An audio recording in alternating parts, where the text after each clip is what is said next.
Assalamualaikum warahmatullahi wabarakatuh. Apa kabar anak sekalian? Syukur alhamdulillah. Di pagi hari ini kita masih diberi kekuatan dan kesehatan oleh Allah. Mudah-mudahan pada hari ini kita diberi kekuatan dalam menjalankan dan menyempurnakan puasa di bulan Ramadan.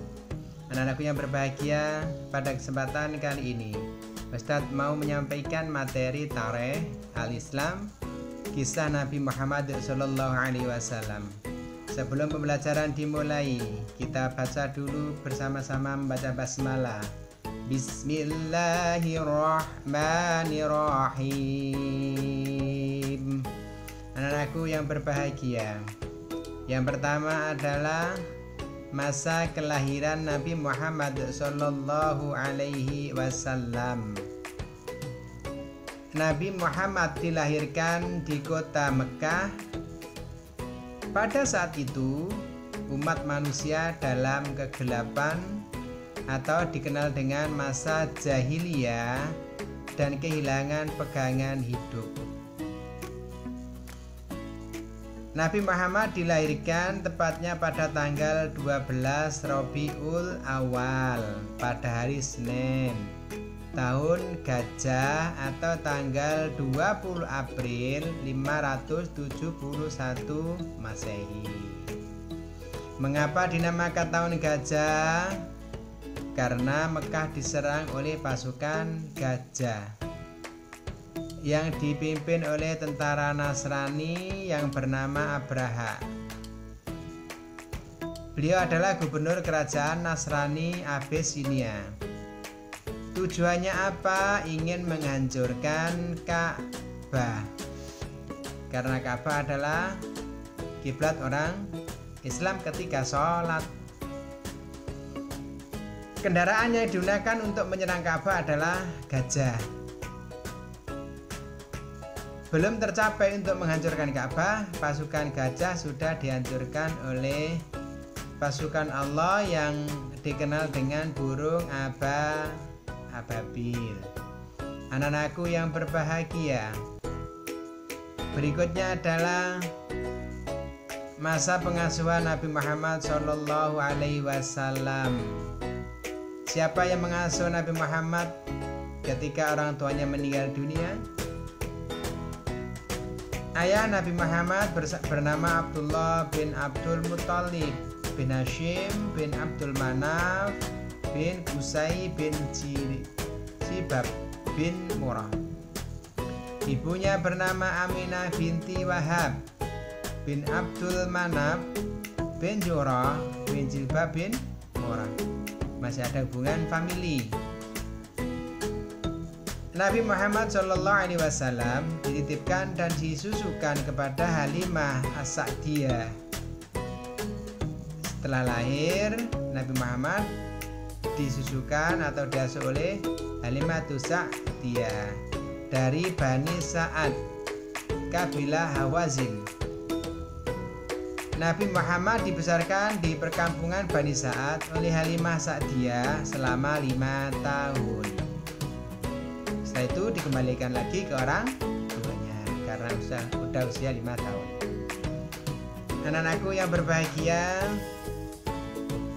berikutnya adalah kematian ibu dan kakek Nabi Muhammad Sallallahu Alaihi Wasallam.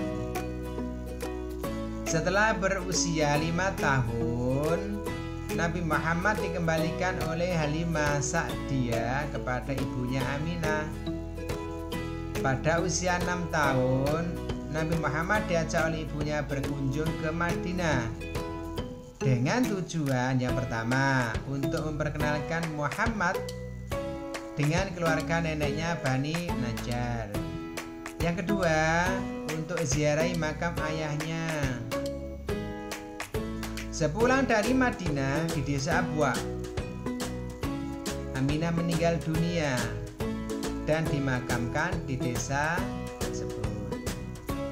Sepeninggal ibunya, setelah ibunya wafat, Nabi Muhammad diasuh oleh kakeknya selama 2 tahun.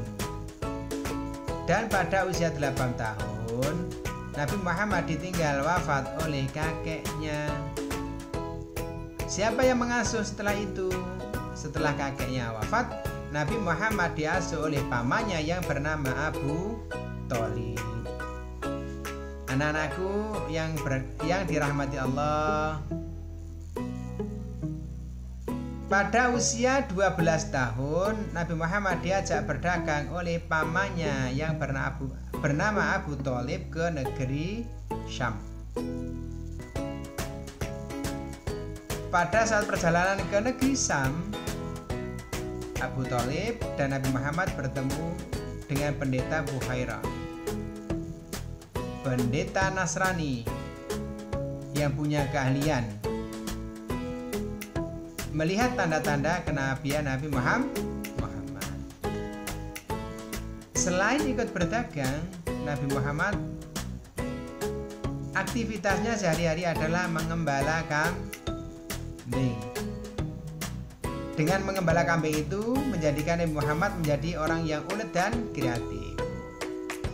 Pada usia 15 tahun terjadilah perang Harbul Fijar.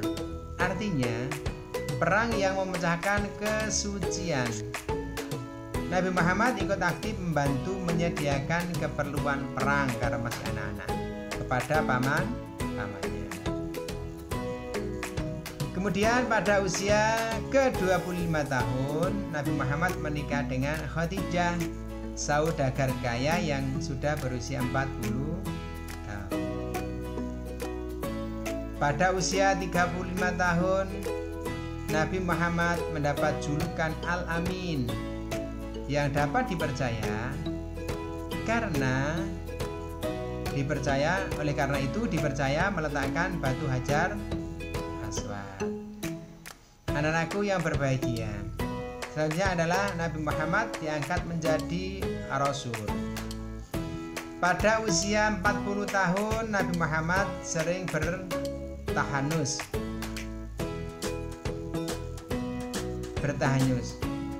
Pada malam 17 Ramadan bertepatan dengan 6 Agustus 610 Masehi, Nabi Muhammad bertahanus di Gua Hira. Datanglah malaikat Jibril membawa wahyu.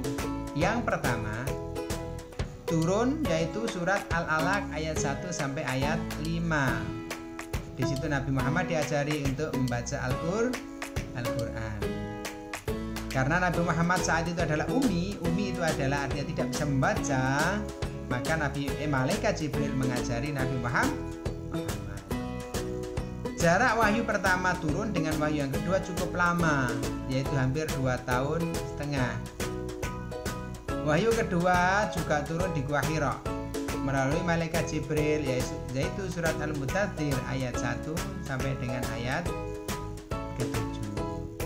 Anak-anakku yang berbahagia, itulah sekilas kisah Nabi Muhammad SAW mulai dilahirkan sampai menjadi Rasul dan menerima wahyu. Kurang lebihnya Ustaz mohon maaf. Kita akhiri dengan membaca hamdalah bersama-sama. Alhamdulillahi Rabbil Alamin. Terima kasih. Wassalamualaikum warahmatullahi wabarakatuh.